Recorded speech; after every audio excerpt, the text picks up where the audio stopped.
Next on AM 1480 WLEA, the Newsmaker Show. Here's Brian O'Neill. The Monday morning Newsmaker Show, talking today with Libertarian candidate for governor Larry Sharpe from Queens, New York. Larry, thanks for joining us. No, I'm glad that you had me. Thank you so much. Wanted to start out with this. On the topic of libertarians, I think that people have a sense of what the libertarians stand for at the national level, from following the big libertarian names like Senator Rand Paul or Congressman Ron Paul before him or Judge Andrew Napolitano. Wondering, at the state level, what are the libertarians about? Okay, those guys are all Republicans. They're not libertarians. You think so? That I look by their name and I see an R. I don't see an L. Okay. Who do you consider a real libertarian? Me. There we go. I've made it very clear. That was very simple. No, I'm teasing you. The difference I want to bring up here is the Libertarian Party is a third party, which is the best thing because it's not the old parties. The two old parties have failed us completely. While I love Rand Paul and guys like Senator, those senators and guys like that, they're awesome, but they're still part of the old parties, and the old parties simply aren't working, and we want to have something new, something different. We want real reform. We want real change, and we can only get that with the Libertarian Party right now. What is the difference to you between a Republican like Rand Paul, who has a libertarian influence, and a pure libertarian? Well, look, the difference here becomes, and this is what's funny, people will often say, Larry, you seem very conservative, or Larry, you seem very liberal, and almost in the same sentence. And the reason is, if you're a libertarian, you can be as conservative as you want to be or as liberal as you want to be, as long as you don't want government to force your views on others. And that's what happens right now with the current system. The Democrats win and they enforce their will upon the group. And then the people who are Republicans get angry. And you have guys like our current governor say things like, there's no room in New York for conservatives. Or the conservatives win, the Republicans win. They try to enforce their will upon others, and then all the Democrats feel like they don't have a place. We want to end that concept. We don't want government to say we should enforce our will upon the others. Instead, we want government to defend the rights of the individuals. That's what libertarians are really about. We're about defending the rights of the individuals. If you want to be liberal in your county, in your state, in your city, in your area, go ahead. In your own home, go ahead. If you want to be conservative, go ahead. It's okay. If you want to send your kids off to a religious school, if you want to homeschool, go ahead. We don't want to force you to pay for public schools the way many liberals want us to do. The conservatives, okay. And the reverse. If you want to have same-sex marriage, if you want to smoke marijuana, go ahead. Just don't enforce your will upon others. And that's the critical aspect. You say that corruption cannot be changed just by voting out certain officials or a certain party, but you argue that the system itself has to be changed because the newly elected officials, once they get into the office, will adapt to a system which you argue is corrupt. Tell us about that. Absolutely true. Look, one thing you've got to give the current governor, when it comes to corruption, he is the master. And the advantage is he actually creates a bunch of boards and committees all the time. You see him constantly do it.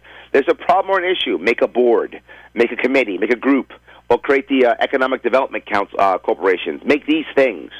And why does he make these things? Well, two reasons. One, it takes the responsibility away from him. So no one can point the finger at him. And he can sit here after 7 years and lament on how horrible the state is and the bad things are happening and say, I can't do anything. It's because of these boards. Well, he's the one who helped create them. He's the one who supports them. But here's the worst part. Someone has to appoint the people to these boards. And funny, he always has a bunch of appointees. Always a bunch of people he has to appoint. And he got over $800,000 in campaign contributions from those people. Again, look this up if you think I'm making this up. It's absolutely true. Look it up. He gave that amount of money came to him. Now, all that money came to him, and then those friends, those cronies, those party loyalists, they then give their own people, their own friends, these government jobs, these government contracts. That's where all the corruption comes from. But the glory here is those people, they get arrested, they get indicted, but the governor's safe. He's created almost a buffer zone. That's why everyone around him seems corrupt, but not him. It's very well done. But these boards, these committees ensure there is no responsibility. There is only blame. And the sad part is, when we now arrest people and put them in jail, people get excited. And they shouldn't be. And this sounds crazy, but you shouldn't be excited because one guy who's corrupt goes to jail. And I ask this question all the time in events when I'm there. I say, hey, guys, so this guy goes to jail. Wonderful. Okay, whose student loan is paid? Whose mortgage is paid? Who has a better job? Whose kids now want to stay in New York State? Whose taxes got lowered? Who has a better opportunity? Nobody. Nothing's changed. The only thing that's changed is now we feel like we're fixing something when we actually haven't fixed anything. The system itself is broken. We have too much time and money that goes into the state government and then comes out of the state government versus just staying at the local county level. As it moves to the state government, now the state government decides who gets the money. The Hunger Games and our economic development corporations, who gets the big grant? Well, it's our money anyway. That's where the corruption is there. The corruption comes in when the government has to give the money out. Now, all of a sudden, someone else has to get it, so someone else has to go to the government and say, come on, my buddy, my friend, give me this contract, give me this money. And the corruption is so bad, the whole system has to change. So you're saying it's not just the presence of a guy like a Joe Percoco, who was a close aide to the governor for a long time, who got into trouble for these kind of things. It's the system itself is what you're arguing. You put anybody in there, and eventually you're going to have problems. Change. We have to make a massive change. And one of the things is, when I'm governor, every one of these boards that we have out there, I will make sure it is under one person so that someone is responsible. Either I will take most of them under my wing, so I'm responsible. Maybe Chief Justice, we'll figure it out. I'm not necessarily concerned who is in control or who is responsible, as long as someone is. I want us to be able to say, you, fix this. You, fix this. Second, most of these boards, I want to make sure they don't actually have any teeth. I want to make sure these boards are basically a center, a repository for information, a center for people to go and talk and come up with new ideas and solutions, but don't have any teeth. The way the federal government and the local state government control us constantly is through money. Right? We have unfunded mandates at the county level. These unfunded mandates crush local counties. We have counties now that have 80, 90, or sometimes over 100% of their budget is mandated by either Albany or D.C., which means they're not running their own county. It means that someone else, Albany or Washington, is running their county. Okay, several problems with that. Number one, why bother showing up? And we have local areas where you can't get enough people to fill all the billets. And you have one person taking on 2 or 3 roles because no one else will even bother. This is a serious problem. How can you have local government when you have all of this? The second thing is, you have people who only show up when they're angry. So now you have angry people against 4 or 5 people who show up every week. They're mad. It is natural to have an us versus them mentality. And now, on the part of the politicians, is that who you're saying is an us versus them, or both the voters and the politicians? The politicians start thinking, I'm here every month trying to make things happen with a terrible environment, with a budget that's out of control, and the only time you guys show up is when you're angry. So they start, the local politicians start feeling like the elites. They start feeling like they're the ones who care. So it becomes us versus them. It's why you have so many tyrants that pop up in local government. But it goes further than that. Now when that begins to happen, now these guys have budgets that they have no control over. Now they have to figure out ways of paying for these things, or doing something new, or even paying for their budgets. Well, they have counties where it's 1/3 of the people on Medicaid, 1/3 on Medicare, and the population is dwindling. So you've got a tax base going down. What are you going to do? One of 2 things. One, property tax. Now, what most people don't know is there's a loophole in property taxes in New York State. Any other tax that you want to raise, the people have to vote on, but not property tax. Property tax, the local council can vote on and decide they want to raise. The property taxes are not. So they go in their closed rooms, declare an emergency, and they can do that if they want to because no one else has to vote with them. Then they go past the 2% cap, and they start raising property taxes. I will change that loophole. It's a line item issue to mean that if you want to raise property taxes, it must be an actual vote by the people. Now, so how do you make these changes, Larry Sharpe? By literally just telling people this, and they will go crazy, and when they go crazy about property taxes, they'll make people afraid, and the assembly will make the change. It literally is that simple. Most people I told don't know that. They don't get that. That's why that happens. You have unfunded mandates. no way to pay for it. The only answer they have is two things. One is property taxes, which they do behind closed doors, or two is they begin to use law enforcement as a profit center. And all of a sudden, now that parking ticket that was $100 is now $500 because we've got to raise money. Or let's get out there and get more of this and more of that. And the cops start becoming basically they start becoming pirates. And it's because they don't have a choice because they're set up with these unfunded mandates. You add on top of that, because no one seems to care, we only have a 30% turnout when it comes to voting. 70% of New Yorkers don't vote. This whole thing of unfunded mandates has a cascading, rolling cascade of damage that affects so many things.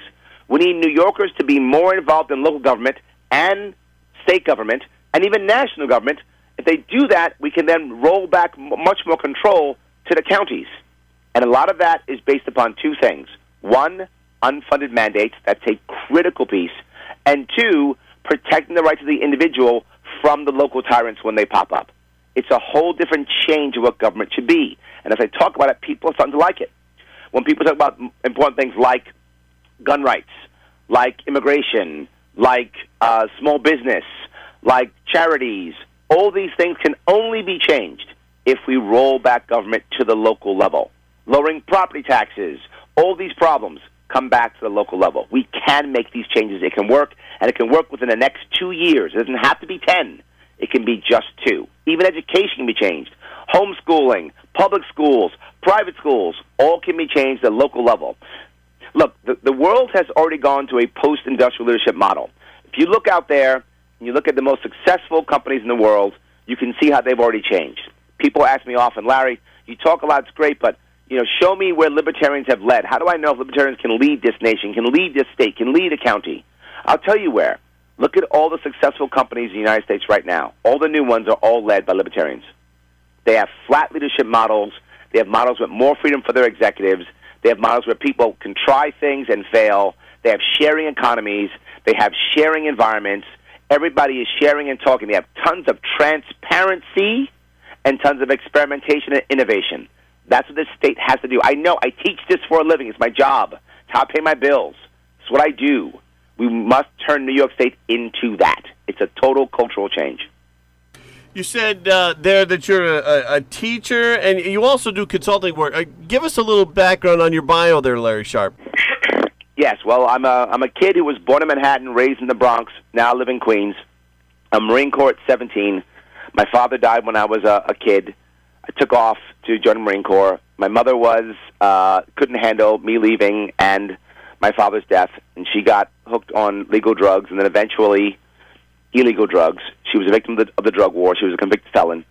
When I came back from the Marine Corps, I tried to help her out by setting her up, and I always remember how much trouble she had trying to get back in action from that fall.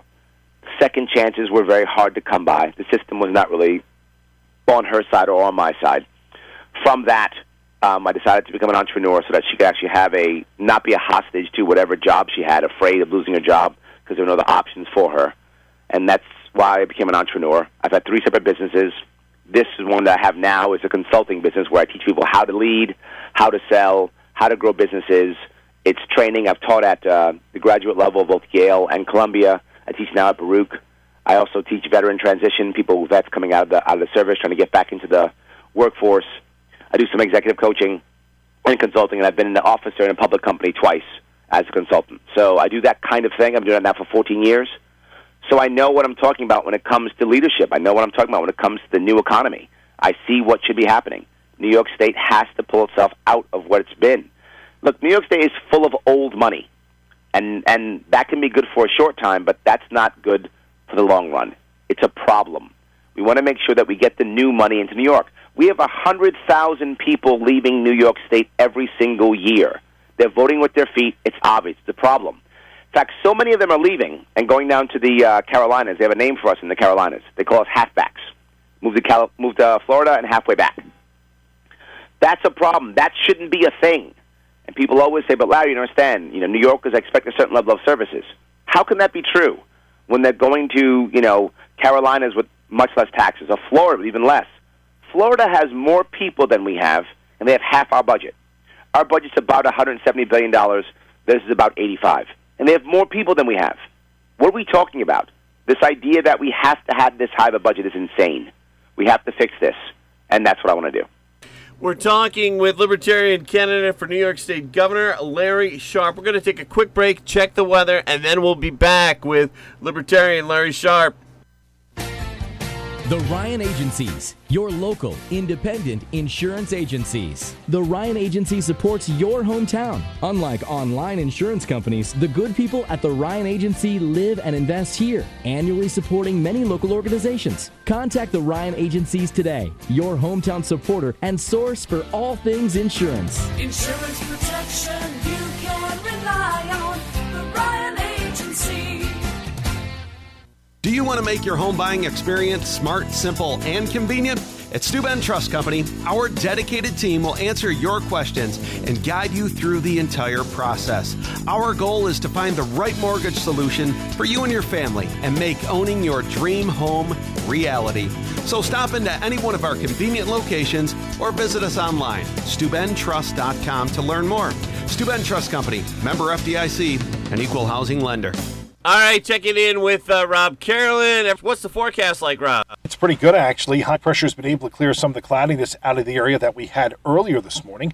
We've turned partly to mostly sunny across the region, and we should stay at least partly sunny, if not mostly sunny, with temperatures between 70 and 75. But get out and enjoy it. Today is the last day of full sunshine until possibly Thursday or Friday. Sunrise this morning was at 5:49. It'll set tonight at 8:24. Now, for tonight, we'll start to see it cloud up. Scattered showers and thunderstorms will move into the area. The lows overnight 55 to 60. Showers and thunderstorms will continue during the day tomorrow, especially in the afternoon. It'll be close to 70. Showers tomorrow night, 50 to 55. And Brian will have more clouds, more showers Wednesday with a high of 70 to 75. Newsmaker Show, I'm Brian O'Neill, on with Libertarian candidate for Governor Larry Sharpe. Larry, on your website you have an article called Should We Ban All Shooting Sports in Schools? Tell us about that. Did I write that, or did one of my staff write that? Aaron wrote that, and Aaron's brilliant, and I remember now, he wrote that based upon conversations that we've had. Yes, I completely agree. Look, the reality of it is we should not be afraid of guns or archery or anything like that. It's a silly idea. The idea that we're trying to make everyone afraid of guns is a terrible, terrible idea. Look, the Second Amendment is the right to bear arms. The right to bear arms isn't just guns. People think the Second Amendment's about guns. It's not. It's about defending the First Amendment.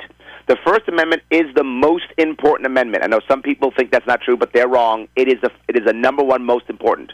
Without freedom of association, without freedom of religion, without freedom of speech, without freedom of the press, there's no freedom. Doesn't exist. The rest of the amendments are irrelevant if we don't have the first. The first is the most critical, and that's why it's first. The Second Amendment is critical as a second because it protects the first. That's why it's second.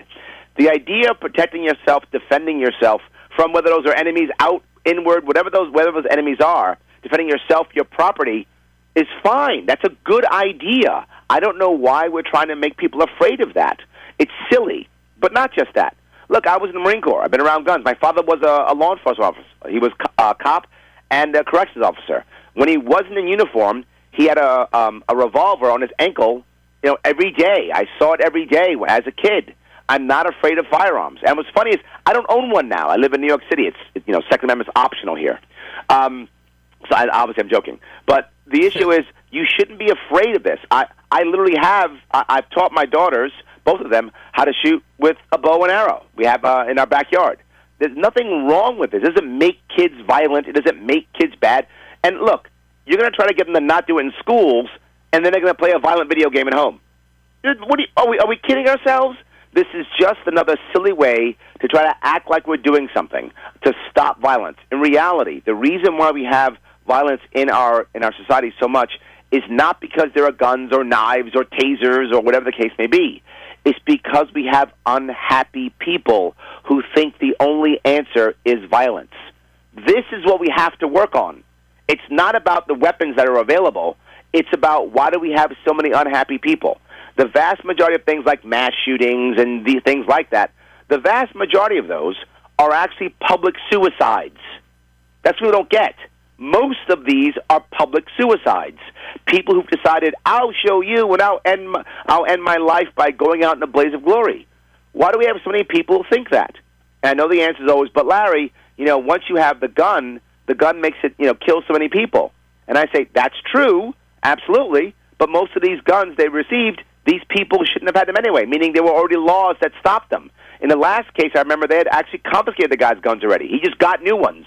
This isn't the issue. But more importantly, if they don't have guns, they'll use something else. Remember that guy in France, in Nice, France? He was so mad, he used a van and killed 80 people with a van. The guy here in New York City killed 8 people with a van. In London now, they have mass stabbings with knives. There's more murders in London than New York. It doesn't work. The idea of trying to make people afraid of guns or banning a gun culture or anything like that just makes America weaker, makes New York weaker, makes our children weaker, makes them more afraid, makes our kids less resilient. We need resilient, powerful, smart, assertive kids to be good, powerful, smart, assertive adults. This is a really bad idea. I'm glad he wrote that. Larry Sharpe, Libertarian candidate for governor of New York State. We're down to the last couple of minutes. Wanted to get your final question, your thoughts on the 3 other candidates, Governor Andrew Cuomo, Cynthia Nixon, and Mark Molinaro. Wow. King Andrew, the actor from Sex and the City, and a sacrificial lamb who has no chance of victory. Okay, Larry Sharpe. Well, that's that for today's show. I want to thank you very much and hope we can have you back sometime. If you actually want someone to get rid of our current dear leader, it's Larry Sharpe with an E, LarrySharpe.com, November 2018. That's the only chance. There's no way anyone else is going to win. Thank you very much, Larry. Have a great day. It's AM 1480 WLEA Hornell.